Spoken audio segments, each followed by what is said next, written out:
Hi అండి. నమస్తే. రాలిన రేకులు 5వ భాగం. రాము తన పందెం నిలబెట్టుకున్నాడు. అతడు తనలోని కళాతృష్ణను చంపుకోలేక మద్రాసు వెళ్ళిపోయాడు. అతని ఆశలు ఫలించాయి. అతనొక పేరెన్నిక గల నాయకుడయ్యాడు. ఆంధ్రుల అభిమాన నటుడయ్యాడు. తనను ప్రేమాదరణతో చూసిన తమ్ములన్న, బాబాయ్ అన్న చాలా గౌరవం. రాము అభివృద్ధి చూసి చాలా ఆనందించింది. ఒకరోజు ఆంజనేయ దంపతులు వారిని చూసిపోవడానికి వచ్చారు. పిన్ని అంది కంటతడి పెట్టుకుని. ఊరుకో తల్లి, బావగారింత బండరాయిలా ఉండిపోతారోని అనుకోలేదు. వయసుతో పాటు పట్టుదల పెరుగుతుందనుకోలేదు. ఆప్యాయంగా తలనిమిరింది. మీరొచ్చారు, అదే చాలు పిన్ని అంది సంతోషంగా. ఏమోయ్ రఘు, ఎలా చదువుతున్నావు? ఆంజనేయులు ప్రశ్నించాడు. బాగా చదువుతున్నాను తాతయ్య. నేను డాక్టర్నవుతాను తెలుసా అన్నాడు రఘు. పసివయసు, కలల్లో జీవించే కాలమది. అసూయ, ద్వేషాలు, మంచి చెడు ఏమీ తెలియని వయసు. ఒక్కోసారి బాల్యమంత అందమైన కాలం మరిక రాదేమో అనిపిస్తుంది అందరికీ. అలాగే చదువు, మా ఊళ్ళో ప్రాక్టీస్ పెడదువు గాని నవ్వుతూ దగ్గరకు తీసుకున్నాడు. 2 రోజులు పండుగలా గడిచిపోయాయి. మూర్తి, ఎలా ఉంది వ్యవసాయం? మామూలుగానే ఉందండి. వచ్చే ఏటికి నిలదొక్కుకోవచ్చు అన్నాడు. ఆంజనేయులు గారు ఓసారి అల్లుడి వంక, మరోసారి కూతురి వంక చూశారు. నేను మాట చెబుతాను, వింటారా? చెప్పండి, సందేహం ఎందుకు? రాముడు, లక్ష్మణుడు ఇద్దరు మద్రాసులో స్థిరపడిపోయారు. అక్కడే వ్యాపారం చేస్తారట. మీరు వారితో కలవండమ్మా. మీరంతా సమస్యలు లేక సుఖంగా బ్రతికితే చూడాలనుంది. మీ అభిమానానికి చాలా కృతజ్ఞతలు చిన్నాన్న. మా దగ్గర పెట్టుబడికి డబ్బు మాత్రం ఉండొద్దు. అదంతా ఆలోచించామమ్మాయి. సినిమా లాంటి పెద్ద పెద్ద వ్యాపారాలు ఒకరి వల్ల అయ్యేవి కావు. మీరంతా కలిసి చేసుకుంటే పెద్ద మొత్తాలు అవసరం ఉండదు. ఆలోచించుకోండి అమ్మాయి. మీరంతా సుఖపడడమే మాకు కావాలి. నిండు హృదయంతో, నిర్మలమైన మనసుతోనే వారు చెప్పారు. ఆ దంపతులు వెళ్ళిపోయాక ఈ దంపతులు ఆలోచనలో పడ్డారు. సినిమా రంగంలో ఉండే సాధక బాధకాలు మూర్తికేమీ తెలియవు. తనకు ఇష్టం లేకపోయినా వ్యాపారం వైపు మొగ్గసాగారు. తన ఆదర్శాల కోసం పిల్లల భవిష్యత్తు నాశనం చేయటం అన్యాయం అనిపించింది. ఉన్న పొలమైనా సరే వ్యాపారం చేద్దాం పూర్ణ అన్నాడు. ఆ మాటల్లో దృఢత్వం కనిపించలేదు. అన్నపూర్ణకి ఇష్టం లేదు. భర్త మనసు ఎరుగును. ఎంత సున్నిత హృదయుడో. అలాంటి వాడు సినిమా ఫీల్డ్లో నెగ్గలేడు అని అనుకుంది. అతని మాటకి ఎదురు చెప్పడం ఆమెకు ఏనాడూ తెలియదు. మాట్లాడమేం పూర్ణ? ఏం మాట్లాడను?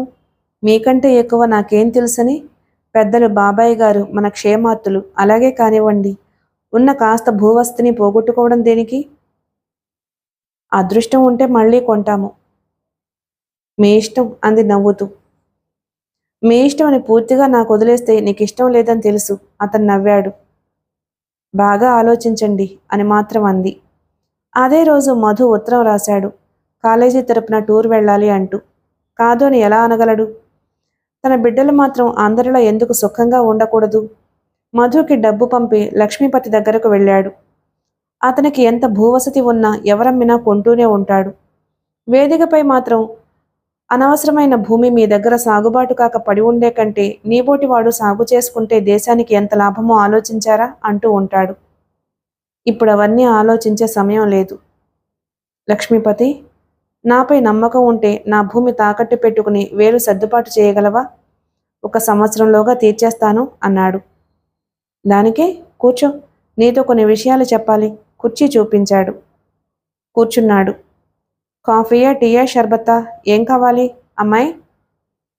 ఇప్పుడు అవన్నీ ఎందుకులే, నేను తొందరగా వెళ్ళాలి. అమ్మాయి, మామయ్య గారేమీ పుచ్చుకోరట. ఈ స్వాతంత్ర్యం వచ్చింది మనకు కాదయ్యా. తెల్లబోయాడు మూర్తి. అలా తెల్లబోయి చూస్తావే? నిజం బాబు, నిజం. ప్రతివాడు ఆలోచించడం నేర్చుకున్నాడు. ఏ వ్యాపారము గిట్టుబాటు కాదు. తాకట్టు పెట్టుకుని డబ్బులిచ్చే పద్ధతి ఏనాడో మానేశాను. సూటిగా చెబితే ఇరువురి పని తేలికైపోతుంది. అదే అమ్మేయకూడదు. మూర్తికి నవ్వొచ్చింది. అతనికి తెలుసలా అంటాడని. అందుకే అన్నిటికీ సిద్ధపడే వచ్చాడు. అలాగే కొనండి. హబ్బే, నాకెందుకు? నాకున్న భూమి చాలదనా? నాన్నగారు కొంటామని చాలాసార్లు అన్నారు, అందుకని అంటూనే బేరం సాగించాడు. వారంతా బ్రతక నేర్చినవారు. వారం రోజులకి రాతకోతలు పూర్తి చేసుకుని డబ్బిచ్చేశాడు. డబ్బందగానే తన నిర్ణయం రాముకు తెలియచేశారు. అతను చాలా ప్రోత్సాహం ఇచ్చాడు. మూర్తి డబ్బుతో మద్రాసు ప్రయాణం అయ్యాడు. లక్షలు సంపాదిస్తారన్న ఆశ లేకపోయినా తన జీవితంలో ఓ స్థిరత్వం ఏర్పరచుకుని పిల్లలను విద్యావంతుల్ని చేయాలి అన్న ఆశయం మాత్రం లేకపోలేదు. వ్యాపారం అన్నాక ఏదైనా సరే న్యాయం, ధర్మం, నీతి, నియమం ఉండదని మూర్తికి తెలియని విషయం కాదు. సినిమా వ్యాపారంలో తను పెట్టుబడి పెట్టి దూరంగా ఉండాలనుకున్నాడు. అది కుదరలేదు. అక్కడ వాతావరణం, మనుషుల ప్రవర్తన చూశాక అక్కడి నుండి పారిపోవాలనిపించింది. మరో వారం రోజుల్లో ఓ పచ్చి నిజం తెలిసింది. సినిమా లాంటి వ్యాపారం తనలాంటి సామాన్యుణ్ణి పాతాళానికి తొక్కుతుందని. ద్వైధీభావాలతో మరో వారం గడిపారు. అక్కడి వాతావరణం అతనికి సరిపడలేదు. తనలాంటి వారు అక్కడ ఇమిడిపోలేరు అని తెలిసింది. ఎవరు ఎంత చెప్పినా వినక పెట్టే బేడా సర్దుకుని తిరుగు ప్రయాణం అయ్యాడు.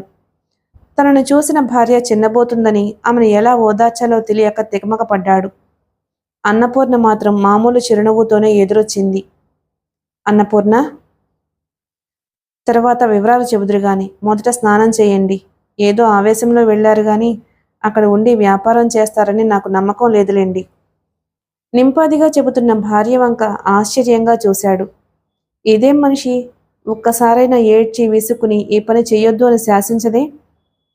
అందరు స్త్రీలు ఇంతేనా? కాదు. తనకు పరిచయం ఉన్న స్నేహితుల దగ్గరకు వెళ్ళి అక్కడ భార్యాభర్త తగాదాలు చూశాడు. ఆసక్తిగా వినలేదు. ఏమిటి అలా చూస్తున్నారు? ఒక పరిపూర్ణమైన స్త్రీని, ఆమెలోని ప్రేమానురాగాలను. చాలండి పరిహాసం. మధుబాబే ఆడపిల్ల అయితే ఈ పాటికి మాతామహులం అయ్యేవారం. ప్రేమారాధనలకు వయస్సుతో నిమిత్తం లేదు పూర్ణ. నవ్వుతూ తేలికపడ్డ హృదయంతో స్నానానికి బయలుదేరాడు. అతనికి ఎంత నష్టం వచ్చినా భరించే శక్తి ఉంది. భార్య బాధపడితే చూసే శక్తి మాత్రం లేదు. అందుకే అతనికి చాలా భారం తగ్గినట్లు అనిపించింది. ముందు ఏం చేయాలి అన్నది ప్రశ్న. ఆ ఆలోచనతోనే కొడుకుని చూడాలని విజయవాడ వెళ్ళాడు. అక్కడ కొందరు పరిచయస్తులు కలిసి మళ్ళీ పత్రిక ఏదైనా నడుపుదామనే ప్రస్తావన తెచ్చారు. మరి పత్రికల జోలి మనకొద్దండి, దానిలో సాధక బాధకాలు గుర్తుకు తెచ్చుకుంటూ అన్నాడు. పోనీ మరి ఏం చేద్దాం, మీరే ఆలోచించండి. మనమంతా కలిసి ఓ పబ్లిషింగ్ హౌస్ పెడితే ఎలా ఉంటుంది? దివ్యమైన ఐడియా అన్నారంతా. ఇప్పుడే ప్రెస్ కొనడం జోలికి పోవద్దు. 1 సంవత్సరం ఇలా ప్రచురణ సాగించి తర్వాత చూద్దాం. ప్రెస్కి చాలా ఇవ్వాల్సింది ఉంటుందేమో. అలా ఇచ్చుకున్న బాదరబందీ ఉండదు. అందరూ ఒకే తీర్మానం చేసుకున్నారు. విజయవాడలో స్వతంత్ర పబ్లికేషన్స్ మొదలైంది. మూర్తి స్వతంత్ర వీరుల గాథలు రాసుకున్నాడు పొద్దుపోనప్పుడు. వాటితో ప్రచురణ ప్రారంభమైంది. ఇతరత్రా కొందరు రచయితలకు రాసి తెప్పించుకున్న ప్రతులు కూడా ప్రచురించసాగారు. తొలి ప్రచురణలు అమ్ముడైపోయిన నాడు మూర్తి అందరికీ ఓ సందేశం అందచేశాడు. మనము 2 విషయాలు ఎప్పుడూ గుర్తుంచుకోవాలి. ఒకటి, ఏ రచయితకు, రచయిత్రికి గాని మన సంస్థ పట్ల అపనమ్మకం కలగరాదు. ఆశలు చూపి మోసం చేయకూడదు. 2, ప్రచురించాలి కదా అని చవకబారు సాహిత్యం ప్రచురించి ప్రజల నెత్తిన రుద్దకూడదు. మనకి కొన్ని ఇబ్బందులు ఎదురవుతాయి, పర్వాలేదు. అందరూ దానికి అంగీకరించారు. మళ్ళీ అతని మకం విజయవాడకు మారింది. అన్నపూర్ణ సంతోషించలేదు, విచారించలేదు. ఎప్పటికైనా జీవితంలో ఓ స్థిరత్వం ఏర్పడితే బావుండును అనుకుంది. 2-3 నెలలు మరో ఆలోచనలకు తావులేనంత ఉక్కిరిబిక్కిరిగా పనుంది. ఆ తరువాత తమ పనిలో నమ్మకం కుదిరింది. ఎవరో ప్రచురణార్థం పంపిన వ్రాతపత్రులు చూస్తున్నాడు మూర్తి. అయితే అతని దృష్టి అక్కడ లేదు. బయటికి చూస్తూ కూర్చున్నాడు. అతని కోసం నిమ్మరసం తీసుకొచ్చిందామె. 5 నిమిషాలు అలా నిల్చున్నా అతను తిరిగి చూడలేదు. ఏమై ఉంటుంది? ఏమండి, ప్రతులు చదువుతున్నారా, లేక ప్రకృతి అందం చూస్తున్నారా? ఓ, నువ్వెప్పుడొచ్చావు పూర్ణ? నవ్వుతూ ఇటు తిరిగాడు. ఆమె నవ్వుతూ రసం అందించింది. ప్రతులు చదువుతూ అప్రయత్నంగా పారుతున్న నీటి కాలువ వంక చూశాను. దానిలో కొట్టుకుని వస్తుందో చిన్న పురుగు. చాలా దూరం నుండి ప్రయత్నం చేస్తుందిలా ఉంది. ఇప్పుడే ఓ ఎండుటాకు, బండరాయి ఆసరా దొరికాయి. ప్రవాహం నుండి దరిచేరుకుంది. దానికి మన జీవితాలకు ఎంతో పోలికొంది కదూ. ఆమె అతని మాటలు వినడం లేదు. తదేకంగా భర్త వంక చూడసాగింది. మేము పెద్దవారం అవుతున్నాం అనుకుంది. పూర్ణ, ఏమిటి ఆలోచన? ఏం లేదు. అక్కడి నుండి వచ్చేసింది. ఇంజనీర్ అవుతాడనుకున్న మధు రిజిస్టర్ ఆఫీసులో పనిచేస్తున్నాడు. ఆ దంపతులు ఎప్పుడూ అసంతృప్తి చెందలేదు. జీవితంలో అనుకున్నవన్నీ నెరవేరవన్న సత్యం ఇద్దరికీ తెలుసు. మధుకి కొంత బాధనిపించినా క్రమంగా మర్చిపోయాడు. టాల్స్టాయ్ కథలు కొన్ని తిరిగించాలని పూనుకున్నాడు సత్యమూర్తి. 11 కావస్తుంటే ఇక ఆ రోజు పనాపి పడుకుందామని తన మంచం దగ్గరకు వెళ్ళాడు. మంచం దగ్గర చాప వేసుకుని ఏదో కుడుతూ కూర్చుంది భార్య. నువ్వింకా నిద్రపోలేదా? మీదాకారాని నిద్ర నా దగ్గరికి ఎలా వస్తుంది? చేతిలోని వస్తువు పక్క కుర్చీలో పెట్టింది. బావుంది నవ్వాడు. ఉదయం శ్రీరామ్మూర్తి ఏదో సంబంధం తెస్తే మీరు మాట్లాడలేదేమిటి? అంటే నీ ఉద్దేశం పెద్దబాబుకి అప్పుడే పెళ్లి చేద్దామనా? ఏం అప్పుడే అంటున్నారు? మీ అబ్బాయికి 16 ఏళ్ళేమిటి? మా అబ్బాయికి 16 కావు గాని మా ఆవిడ చాలా చిన్నది.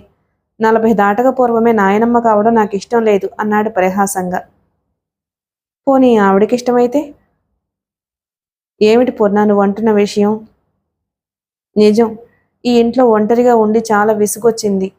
అమ్మ అని పిలిచి జడ వేయించుకుని శృంగారం చేయించుకునే కూతురు ఎలాగూ లేదు.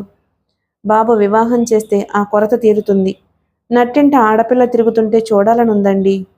ఎంతో ప్రేమగా మల్లెమొక్క పెంచాను. రోజు పూలు పూసి నేలరాలిపోతున్నాయి. వాటికి సార్థకత లభించాలంటే ఈ ఇంట్లో ఆడపిల్ల తిరగాలి. ఆమె చెబుతుంటే ఆమె కళ్ళలోని కాంతులకు అతను ఆశ్చర్యపోయాడు. ఆమె కూతురు కావాలన్న నిగూఢమైన కోరిక అంత బలంగా ఉందా? ఏం మాట్లాడరు? ఏం మాట్లాడను? ఆ వచ్చే అమ్మాయి నీకు కోడలన్న సంగతి మర్చిపోకు. కూతురుగా మార్చుకుందాం. సాధ్యమా? ప్రేమతో సాధించిందేమీ లేదు. సరే, నీకంత సంతోషం కలిగించే విషయం నాకు మాత్రం ఆనందదాయకం కాదా? వారికి నిజంగా మన అబ్బాయికి వారి అమ్మాయినివ్వాలి అనుకుంటే మళ్ళీ కబురు పంపుతారు. వెనక్కి వాలి దిండుపై చేరబడ్డాడు. అన్నపూర్ణ చాపపై నుంచి కొంచెం ముందుకు జరిగి భర్త పాదాలున్న చోట తలవాల్చింది. ఇదేం పని? నాకీ చోటు చాలా పవిత్రమైంది, ఇష్టమైందిను. తన్మయత్వంగా చెప్పుకుపోసాగింది. మరో జన్మంటూ ఉంటే అప్పుడు మీరే నా జీవితం కావాలి. పూర్ణ, అతను ఆమె తలపై చెయ్యి వేశాడు. ఆ కోర్కె నాది పూర్ణ. నీ చల్లని చిరునవ్వు వెన్నెలను మరిపిస్తుంది, అమృతం కురిపిస్తుంది. ఇది అనుభవించటం ఒక్క జన్మకు అలవి కాదు. జీవిత చరమఘడియల వరకు ప్రతి విషయంలో నువ్వు నాకు ఇలాగే చెయ్యూతనివ్వాలి. తప్పకుండా. తన తలపై ఉన్న అతని చేతిని పెనవేసుకుంది. ప్రమాణం చేస్తున్నట్టు గట్టిగా పట్టుకుంది. ఆ తన్మయావస్థలో అలాగే నిద్రపోయింది తెలియదు. అలవాటుగా 4 గంటలకు మేల్కొన్న మూర్తి ఒక్క ఉదుటన లేచాడు. అయ్యో పూర్ణ, నడు ఎంత వంగిపోయింది అనుకుని మెల్లగా లేవనెత్తి తన మంచంపై పడుకోబెట్టాడు. ఆమె ఆదమరచి నిద్రపోతుంది. ఆమె పెదాలపై వెలిగే చక్కటి చిరునవ్వు చూసి తను నవ్వుకున్నాడు. అత్తగారు నవ్వుతాననే ఆదమరుపు కాబోలు. ప్రభు, ఆమె ఆశయాలకు సహకరించు అనుకున్నాడు. అందంగా హుందాగా ఉన్న మధుకి తమ కుమార్తెను ఇవ్వడానికి ఎందరో ముందుకొచ్చారు. పోటీలపై కట్నాల ధర చెప్పారు. మా అబ్బాయిని సంతలో పెట్టి బేరం చేస్తామా? మాకు నచ్చిన అమ్మాయి ఈ ఇంటి కోడలుగా వస్తుంది అన్నది తెలిసిన బంధువులు చాలా సంతోషపడ్డారు. మీ గుణం గొప్పదన్న పూర్ణమ్మ, రామనాథం అభినందించాడు. అతనికి పెళ్ళీడుకొచ్చిన కూతురుంది. ఇందులో నా గొప్పేమీ లేదు. కట్నాలు కానుకలే మన జీవితాలను నేలమట్టం చేస్తున్నాయి. అది నిజమే. అంత ఆలోచన ఎవరికుంటుందమ్మా? శ్మశానంపై తమ మేడలు లేపే రోజులు. మరి మనం బంధువులం. మా అమ్మాయి జయశ్రీని ఒక్కసారి వచ్చి చూసుకోండి. అలాగే, మీరు అంతగా ప్రాధేయపడాలా? అమ్మాయి సరళ స్వభావురాలైతే చాలు. ఆడబిడ్డలు లేని కొరత తీరుతుంది. ఆ విషయం మీరు చెప్పాలా? ఆ అమ్మాయిని ఎంత బాగా పెంచామో మీకు తర్వాత తెలుస్తుంది అన్నాడు వినయంగా. చాలా సంతోషం. ఆ తరువాత రామనాథం వచ్చి మూర్తి దంపతులను ఆదరంగా తీసుకువెళ్ళి తమ వారిని పరిచయం చేశాడు. వారి ఆదరాభిమానాలకు చాలా సంతోషించారు. వారమ్మాయి అందచందాలలో, చదువులో అన్నిటా తమకు తగిన కన్యగానే కనిపించింది. అన్నింటికన్నా ముఖ్యం మధుకి నచ్చింది. ఏమంటారమ్మా? స్టేషన్ వరకు సాగనంపుతో అడిగాడు రామనాథం. చాలా మంచిదంటాను. మన బంధుత్వం శాశ్వతం కావాలని కోరుకుంటాను అంది అన్నపూర్ణమ్మ మగపెళ్లి వారమన్న డాబు దర్పం చూపకుండా. మీ మనసు అమృతం. వచ్చే నెలలో ముహూర్తాలున్నాయట. అవి వారిని సంప్రదించండి. బావుంది. పెత్తనాలు మీవి, పై పనులు నావీనా? గలగలా నవ్వేశాడు మూర్తి. ముహూర్తం నిశ్చయమైంది. ఆమె మనసులో లేదు. విహంగమై విహరిస్తుంది. ఆనందం, అనురాగం పోటీ పడుతూ ఉండగా ఆమె హృదయం కోడలి రాకకై ఎదురుతెన్నెలు చూడసాగింది. అందరూ ఆశ్చర్యంగా చూశారు. కొడుకుల వివాహాలంటే ఎంత దర్పం చూపుతారు. ఎప్పుడూ కట్నకానుకల గురించే మాట్లాడతారు. ఈమె విచిత్రమైన స్త్రీ అనుకున్నారు. తను అందరిలా అత్తగారి అథారిటీ చూపించరాదు అని ఎన్నోసార్లు అనుకుంది. ఆ మాటే భర్తతో కూడా అనేది. మనమందర్లా చిన్న తగువులతో సంసారం బయటపెట్టుకోరాదని. మూర్తి నవ్వేవాడు ఆమె మాటలకు. అన్నపూర్ణ, కొన్ని పరిస్థితులు మనం దూరంగా ఉందామన్నా ఉండనివ్వవు. ఇప్పుడు దేనికి ఆలోచన? తుంచేవాడు. మధు వివాహమైంది. అందర్లా అది అందలేదు, ఇది చేయలేదు అని ఆరడ పెట్టలేదామె. వియ్యాల వారు తమ బంధువులే కదా, వారిని నలుగురిలో పలుచన చేయటం ఎందుకని ఊరుకుంది. ఇంటి యజమానురాలు సర్దుకుపోతుంటే ధైర్యం చేసి ఎవ్వరూ తప్పులేనడానికి జంకారు. ఆడపిల్ల పెళ్లి అంటే కత్తి మీద సామంటారు. నాకు అలాంటి అనుభవం కలగనివ్వలేదు మీరు. మీ సహృదయాన్ని ఎలా పొగడాలో తెలియటం లేదక్కయ్య గారు అని రామనాథం అన్నప్పుడు ఆమె చిరుగా నవ్వింది. నిజంగా బావగారు, మేము అదృష్టవంతులం అని మరోసారి మూర్తి చేతులు పట్టుకున్నాడు. మీరేనా అదృష్టవంతులు, మేం కామా? లక్ష్మీదేవిలా కోడలి ఇంట్లో అడుగుపెట్టబోతుంది. మూర్తి నవ్వేశాడు. గృహప్రవేశం కాగానే కోడల్ని నిండుగా చూసుకుంది. ఇంటికి కొత్త కళ వచ్చిందమ్మా అంటూ కోడలి చుబుకం పట్టి ఎత్తింది. కొత్త పెళ్లి కూతురు సిగ్గుగా తల వంచుకుంది. అన్నపూర్ణ పుత్రికా వాత్సల్యం జయశ్రీకి ఇబ్బందిగా ఉంది. ఆమెకు తల్లిదండ్రుల దగ్గర ప్రేమ పుష్కలంగా లభించింది. అత్తగారి కోర్కె, అనురాగం అంతగా అర్థం చేసుకోలేకపోయింది. అది సహజమే. కోటి రోకలిచ్చిన కోడలు కూతురవదన సామెత ఊరికే పుట్టలేదు. జయ, నేను జడవేయనా? కొత్త, అందుకే మౌనంగా కూర్చుంది. దువ్విన తెచ్చి చక్కగా దువ్వి జడవేసి చివర గంటలు ముడివేసి చక్కగా మల్లెలమాల అమర్చింది. గంట తర్వాత చూస్తే కోడలి తలలో పువ్వులు లేవు. తను అల్లిన జడ విప్పి వదులుగా అల్లుకుని చివర రెబ్బను ముడివేసుకుంది. అత్తగారికి కోపం వస్తుందేమో అని ఇబ్బందిగా చూసింది. అన్నపూర్ణమ్మ మాత్రం ఏమీ బాధపడలేదు. ఎవరి సరదా వారిది, తనే చాదస్తంగా ప్రవర్తించానేమో అని ఊరుకుంది. కుర్రవాళ్ల సరదాలు అర్థం చేసుకునే తెలివి, అనుభవం ఆమెకున్నాయి. ఆ తర్వాత మరెప్పుడూ జయ విషయంలో కలుగజేసుకోలేదు. అమ్మ జయ, అమ్మాయి ఆప్యాయంగా పిలవడమే తప్ప అధికారం చెలాయించడం తెలియదు. మధు భార్యను సినిమాకి తయారవ్వమన్నాడు. జయ తయారైంది. ఆమె అందరిలాంటి సాధారణ యువతే. అత్తగారంటే అధికారిని అని, ఆరడిపెట్టే స్త్రీ అని ఊహించుకుని వచ్చింది. ఆ ఊహ తల్లక్రిందులైతే అది ఆమెకు అవమానంగా ఉంది. ఒక రకంగా సహృదయతను అర్థం చేసుకునే వయసు కూడా లేదు. అత్తగారి ఆప్యాయత నటనగాను, మంచితనం వంచనగాను కనిపించాయి. జయ, అమ్మతో చెప్పావా? అమ్మతో చెప్పంది ఏ పని చేయకూడదా? చేయకూడదు అన్న నియమమేమీ లేదు. పెద్దవారికి చెప్పడం ధర్మం. అయిష్టంగా వెళ్ళింది. సంస్కారవతి అయిన తల్లి చేతుల్లో పెరిగిన పుత్రుడు మధు. అతనికి సామాన్యులకు మళ్ళీ మాటలు మీరడం, చిన్న చిన్న విషయాలకు పోట్లాడడం తెలియదు. జయ, ఈ రాత్రికి ఎక్కడైనా హోటల్లో భోజనం చేద్దామా? తిరిగొస్తూ అడిగాడు మధు. మీ అమ్మని అడిగారా? అతను ఒక్కసారి తీక్షణంగా ఆమె వంక చూసి తల తిప్పి తొందరగా ఒక హోటల్లోకి నడిచాడు. భోజనానికి ఆర్డర్ చేసి కూర్చున్నారిద్దరు. కోపం వచ్చిందా? నువ్వన్నమాట కోపం తెప్పించేది అని తెలుసు కదా. నెమ్మదిగా ఆమె చెయ్యి నొక్కాడు. జయ, నీకు అనవసరమైన చికాకెందుకో నాకు తెలియదు. అమ్మ హృదయం అమృతమని ఎందుకు అర్థం చేసుకోవు? చిన్నతనంలో తల్లిని కోల్పోయి అమ్మ అని పిలిచే ఆడపిల్ల లేక ఆమె కోడలి రాకకై ఆ మధుర క్షణం కోసం ఎంత ఎదురు చూసిందని. నేనేమన్నాను తమాషా కంటే అంది చిన్నబుచ్చుకుంటూ. తమాషాకైనా అలాంటి మాటలొద్దు. ఆమెకెవరున్నారు? నేను రఘు తప్ప. వాడిని పెద్ద చదువులు చదివించాలి. జయకు ఆ ప్రసంగం అంతగా నచ్చలేదు. ప్రేమగా తమ కబుర్లు చెప్పుకోక అందరి ప్రసక్తి ఎందుకో అర్థం కాలేదు. కానీ ఈ బస్సు అందదు. ఇద్దరు కబుర్లు చెప్పుకుంటూ ఇల్లు చేరారు. అలా ఎన్నోసార్లు బయటకు వెళ్ళినా తల్లిగాని తండ్రిగాని ఆరా అడగలేదు. మధు అప్పుడప్పుడు రఘుని తమతో పాటు పిలుచుకు వెళ్ళేవాడు. జయకు అంతా చిత్రంగా ఉంది. తమ ఇంట్లోనూ అన్నలు వదినలు ఉన్నారు. వారి లోకమే వారిది గాని చిన్నవారిని గురించి పట్టించుకోరు. మధుకి ఎందుకో తమ్ముడంటే అంత అభిమానం. సాధారణంగా మనుషులందరూ తమ ఒకటి ఊహిస్తారు. దానికి విరుద్ధంగా జరిగితే మంచైనా సరే అంగీకరించరు. అలా అంగీకరించిన వారు మహాత్ముల కోవకు చెందుతారు. ఒక వ్యక్తిని ఎంతో వికారంగా ఊహిస్తాం. ఆ వ్యక్తి అందంగా ఉంటుందనుకోండి, మనం పొరపాటు పడ్డామే అనుకోవడానికి బదులు ఆ ఏమందం, కళ్ళు మరీ అంత పెద్దవిగా ఉండి వికారంగా ఉంది అను, ఏం రంగులెద్దు పారిపోయింది అను ఏదో ఒక వంక వెతుకుతారు. జయశ్రీ కూడా ఆ కోవలోని వ్యక్తే. ఆమె ఊహించడానికి అత్తగారి ప్రవర్తనకు చాలా తేడా కనిపించేసరికి ఏదో లోపం అత్తగారిలో వెతకడం ప్రారంభించింది. ఈ అత్తగారి సహనం ఎంతో చూడాలని. మధు ఇంట్లో లేకపోతే గదిలో నుంచి బయటకొచ్చి సహాయం చేయడం మానుకుంది. రఘు ఆలస్యం అవుతుంది అని గోల పెట్టినా బయటికి చూడలేదు. సాయంత్రం ఆలస్యంగా ఇల్లు చేరాడు మధు. అప్పుడు కూడా బయటికి రాలేదు జయ. మధు, తల్లి పిలిచింది. జయ చెవులు నెక్కబొడుచుకుంది. ఈరోజు అత్తగారి బండారం బయటపడుతుంది అని గుంభనంగా నవ్వుకుంది. ఏమ్మా, ఇంత ఆలస్యమైందే? బయట స్నేహితులు కనిపించారు. నాతో ఏదైనా పనుందా అమ్మా?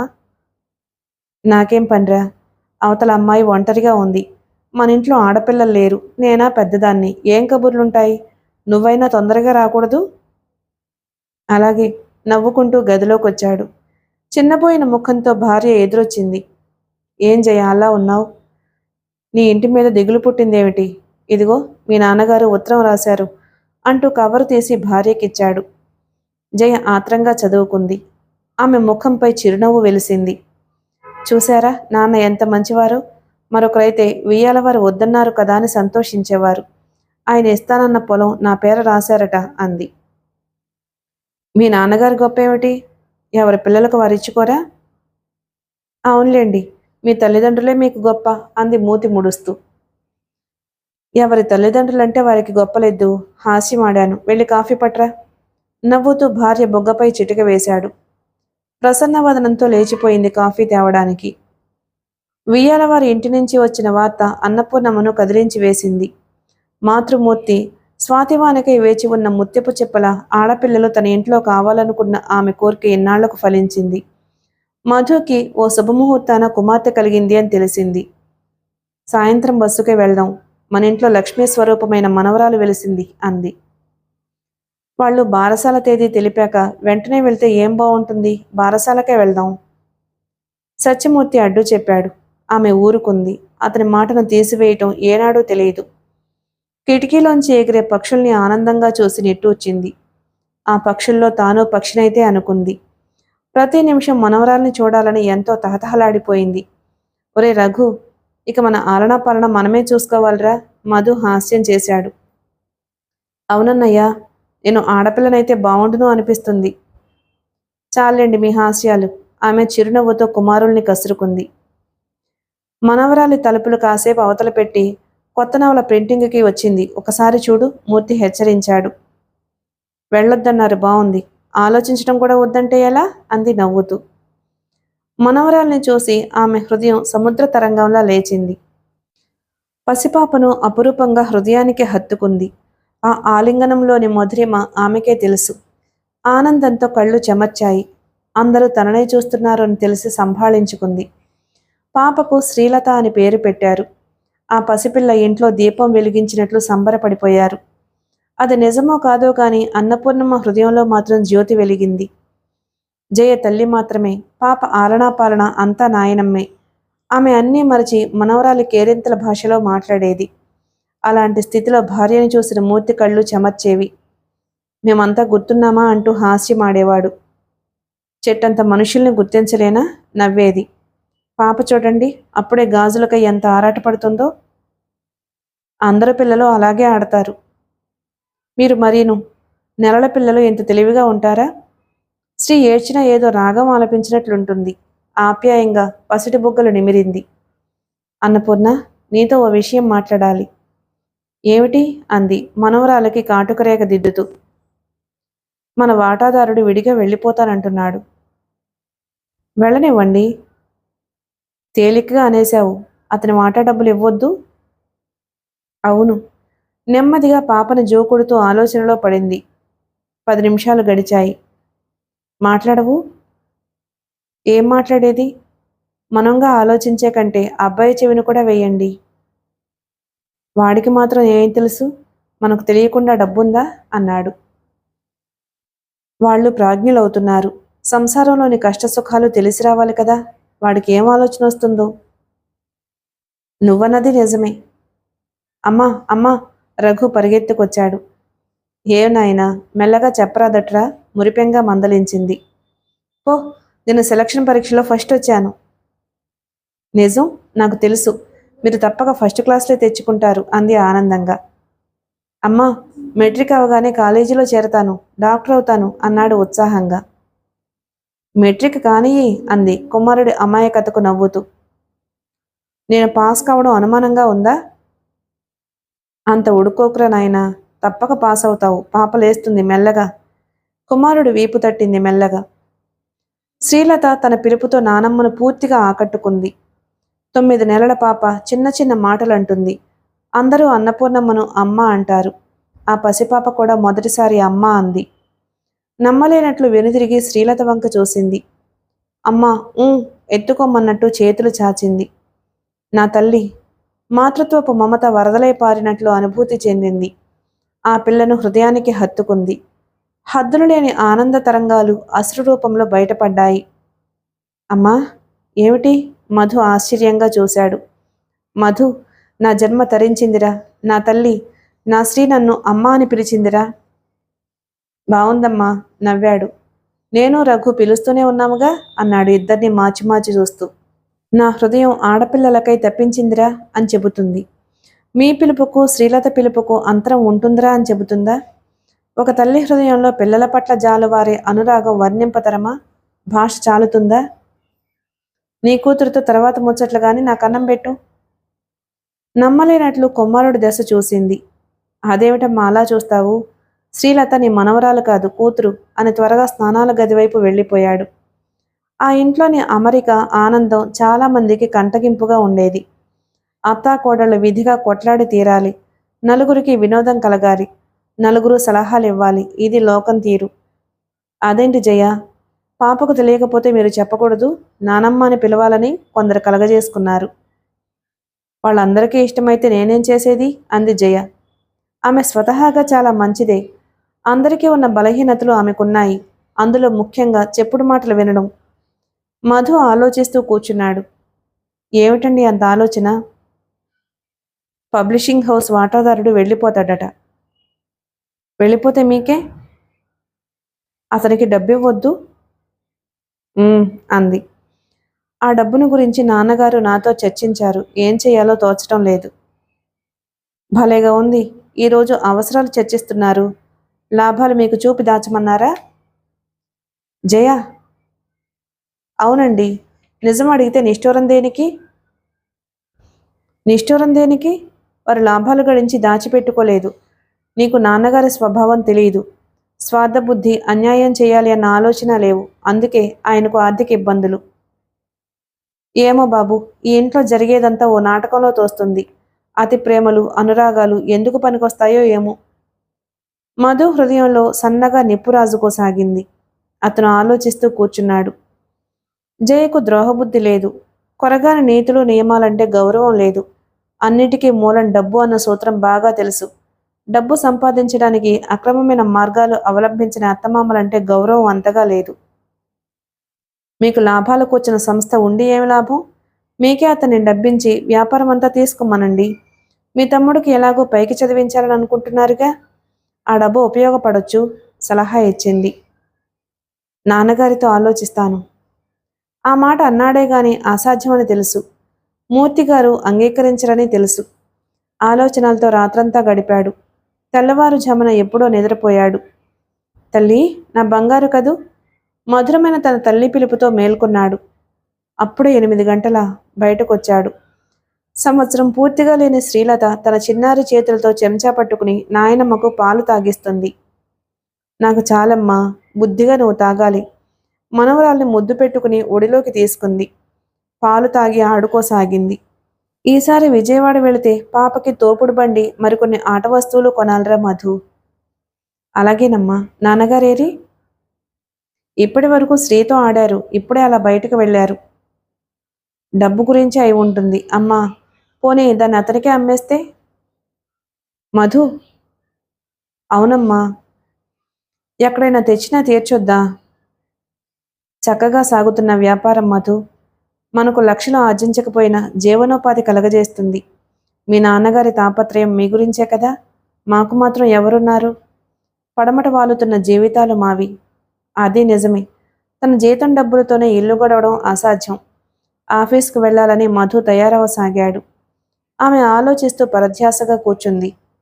అమ్మా, అమ్మా, వదినకి అనారోగ్యంలో ఉంది. రఘు పరిగెత్తుకొచ్చాడు. ఎందుకు నాయనా? కొళాయి దగ్గర కక్కుకుని గోడకు చేరబడిందమ్మా. అలాగా, పాపను తీసుకో. శ్రీలతను కొడుక్కిచ్చేసింది. త్వరగా కోడల దగ్గరకు వెళ్ళింది. అమ్మ జయ ఆప్యాయంగా పిలిచి రెక్క పట్టుకుని లేపింది. పడుకుందుగానిలేమ్మా. ఏం దిగుల్లేదమ్మగారు, వేవిళ్ళలా ఉంది. నవ్వుతూ పళ్ళెకిలించింది రామి అంట్లు తోముతూ.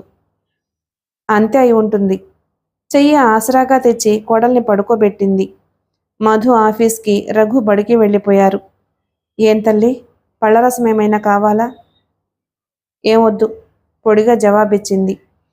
తల్లైతే మరొకలా అడుగుతుందేమో. తనకి ఆడపిల్లలున్నారు గనుకన దిగులుగా చూసింది. అమ్మా, తాత. శ్రీలత తాతొచ్చాడని సంకేతం చూపింది. నవ్వుతూ పాపనెత్తుకుంది. ఏమిటి అలా ఉన్నావు? ఎలా? చాలా దిగులుగా ఉన్నావు పూర్ణ. దిగులుతో దేన్నే సాధించలేమోను నాకు చెప్పేదానివి, అప్పుడే మర్చిపోయావా? లేదు, నాకేం దిగులు. పిల్లలిద్దరూ అభోజనంగా వెళ్ళిపోయారని బాధగా ఉంది. మాటలు మార్చింది. అదే, కోడలికి ఒంట్లో బాగుండలేదు. ఆ అమ్మాయిని చూస్తూ నేను వంటకు ఆలస్యం చేశాను. మరేం పర్వాలేదు. ఒకరోజు ఏదో సర్దుకుంటారులే.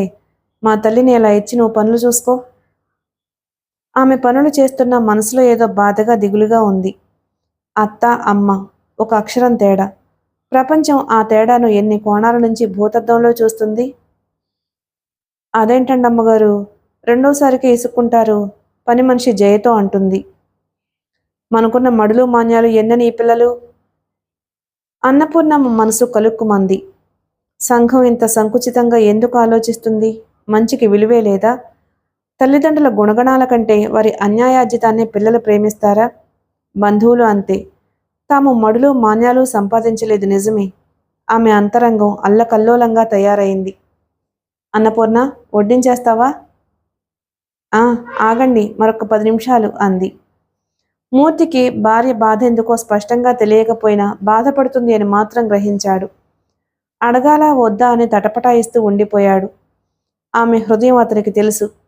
కుమారులు అభోజనంగా వెళ్లారనే బాధపడుతుంది అని అనుకున్నాడు. ఇక చాలు నీ వేదన. వారేం చిన్నపిల్లలా? ఈ హోటల్లోనూ భోజనం చేస్తారు అన్నాడు. ఏమన్నారు? తొట్రుపాటుగా అడిగింది. అంత పరధ్యాస ఏమిటి పూర్ణ? ఏం లేదు. మజ్జిగన్నం తినేసొచ్చి ఏదో గ్రంథం తీసుకుని కూర్చుంది. నువ్వు చాలా బాధపడుతున్నావు పూర్ణ. విషయం ఏమిటో చెప్పకూడదా? మీతో చెప్పకూడని విషయాలు ఏమున్నాయి? నెమ్మదిగా కోడలన్న మాటలు చెప్పింది. అతను హాస్యంగా నవ్వాడు. మరి అంత సున్నితం పనికిరాదోయ్. ప్రతి ఇంట ఇలాంటివి ఉంటాయి. మనం అదృష్టవంతులం. మన అబ్బాయి భార్య చెంగు పట్టుకుని మీరంతా అని అనడం లేదు అని ఓదార్చాడు. ఆమె తన ఆలోచనలకు నవ్వుకుంది. భేదాభిప్రాయాలు లేని కుటుంబాలుంటాయా? నిజమేనండి. నేనే ప్రతి విషయం గంభీరంగా ఆలోచిస్తానేమో అంది. అది నీ హృదయ వైశాల్యం, నిర్మలత్వానికి సాక్ష్యాలు. అలా ఒకరి కష్టాలు ఒకరు పంచుకుని తేలికపడేవారు. ఉదయం నుంచి పడిన ఆవేదన మర్చిపోయి శ్రీలతను తీసుకుని నిద్రపోయింది. మిగిలిన కథ తరువాయి భాగంలో విందాం. Please like and subscribe my channel. Thank you.